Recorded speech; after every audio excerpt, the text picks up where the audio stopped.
થોડા દિવસથી બિલ્ડરને લીધો બાનમાં।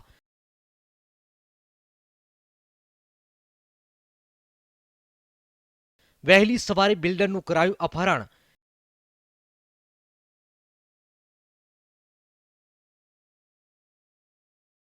એક લક્ઝરિયસ કાર આવી અને વેપારીને લઈને થઈ ગઈ ફરાર।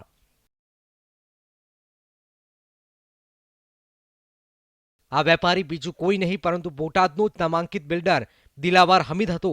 વહેલી સવારે એસટી ડેપો પાસે ફરસાની દુકાને નાસ્તો કરવા આવેલા બિલ્ડરને સ્વપ્ને ખ્યાલ નહીં હોય કે નાસ્તો કરવો તેને આટલો મોંઘો પડશે।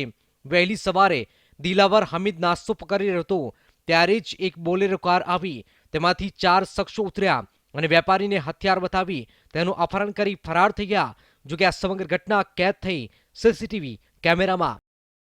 પરાણે જબરજસ્તી નાખી અને ત્યાંથી અપહરણ કરીને પાળિયાદ રોડ તરફ ભાગેલ હતા।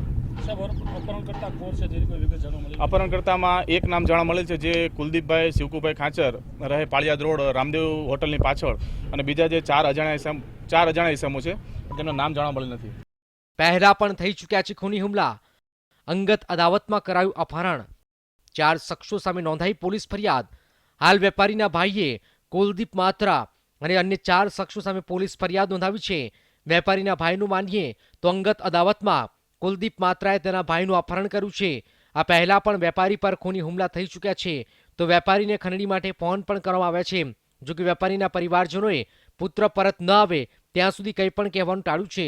હાલ પોલીસે નાકાબંધી કરી આરોપીઓને પકડવા ચક્રો ગતિમાન કર્યા છે।